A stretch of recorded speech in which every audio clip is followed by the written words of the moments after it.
अहियापुर गांव में पप्पू टायर वाले की टायर रिपेयर करने की दुकान थी। क्योंकि गांव में गाड़ियां कम थी तो पप्पू का व्यापार मंदा था। इसी बात को लेकर वो हमेशा सोचते रहता था, कोई तो ऐसा रास्ता होगा जिससे मेरा व्यापार भी फले फूले और मेरा जीवन भी सुखमय हो जाए। एक साल बाद पप्पू की शादी पिंकी से हुई और वो उसे अपने घर ले आया। पप्पू बहुत खुश था, लेकिन उसे अब भी व्यापार बढ़ाने की चिंता थी। हे भगवान, अब आप ही कोई रास्ता दिखाइए। पहले तो मैं अकेला था, अब तो मुझे पिंकी का भी अच्छे से ख्याल रखना है। शादी के बाद पप्पू रोज की तरह सुबह सुबह दुकान के लिए निकल जाया करता था। दोपहर के समय पिंकी पप्पू के लिए खाना लेकर दुकान पर आया करती थी। एक दिन वो दुकान पे आई। हाय दैया! क्या हुआ? क्या हुआ? मेरे पैर में कील घुस गई है। पप्पू ने बड़े आराम से कील निकालने की कोशिश की। अरे अरे, जरा आराम से। अरे सब्र रखो, अभी निकाल दूंगा। ओह! कुछ नहीं, निकल गई। कितनी बार तुम्हें कहा है कि दुकान पर आओ तो पैरों में चप्पल पहना करो। अगर तुम्हारे पैर की जगह टायर होता तो पूरी हवा निकल जाती। ऐसे बोलते ही पप्पू को एक नया प्लान सूझा। हाँ हाँ, अब आप खाना खा लीजिए। वो मैं खा लूंगा, तुम घर जाकर इस पे लेप लगाओ। ठीक है जी। पिंकी घर के लिए निकल पड़ी और पप्पू अपने नए प्लान के बारे में सोचने लगा। अगर मैं हर दिन एक दो गाड़ी पंक्चर करके खुद बनाऊं तो मुझे अच्छा खासा मुनाफा होगा। हाँ, बढ़िया है। पप्पू दुकान से निकला और सीधा रास्ते पर पहुंचा, जहां रास्ता उबड़ खाबड़ था।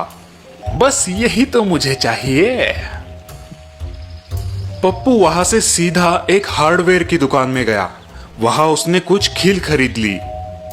अगले दिन पप्पू सूरज निकलने से पहले ही उठा और कील लेकर घर से बाहर निकल पड़ा। उसने रास्ते पर अलग अलग जगह कील डाल दिए और वहां से निकल गया। आज जब पप्पू दुकान पर पहुंचा तो वो बहुत उत्सुक था, ये जानने के लिए कि उसका प्लान चल रहा है या नहीं। कुछ ही देर में एक गाड़ी वहां आई। शायद पंक्चर है, मैं देखता हूं साहब। पप्पू ने खुशी खुशी उस टायर को खोला, पंक्चर रिपेयर किया, जिससे उसे 50 रुपए मिल गए। कुछ देर बाद एक दूसरी गाड़ी आई और फिर तीसरी। आज पप्पू को अपने प्लान पर बहुत गर्व हो रहा था। पप्पू ने सारे टायर्स बना दिए और फिर आमदनी गिनने लगा। आज तो 200 रुपए मिले। ऐसा ही चलता रहा तो बहुत जल्द ही मैं अमीर बन जाऊंगा। एक हफ्ते बाद गाड़ियां आना कम हो गई। लगता है सारे कील खत्म हो गए। कल वापस डालने पड़ेंगे। पप्पू ने वापस कील खरीदे और घर गया।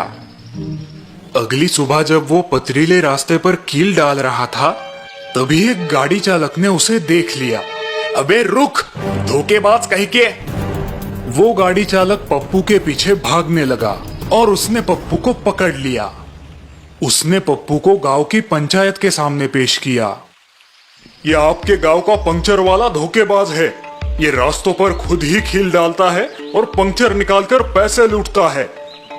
क्या?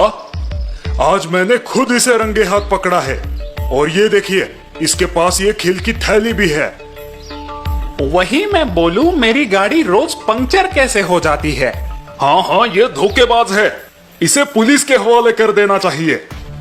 नहीं नहीं, ऐसा मत करो, मुझसे गलती हो गई। अधिक पैसे कमाने की लालच में मैंने ये सब किया। मुझे माफ कर दो। क्योंकि ये तुम्हारी पहली गलती है, इसलिए मैं तुम्हें माफ कर रहा हूँ। लेकिन आइंदा अगर ऐसा कुछ हुआ तो तुम सीधा हवालात में नजर आओगे। पप्पू सरपंच के पैरों में गिर गया। अगर पप्पू ये सब ना करता तो गांव में उसकी इतनी थू थू ना होती। पप्पू के लालच की वजह से वो गांव वालों की नजरों में गिर गया। इसीलिए कहते हैं, लालच बुरी बला है।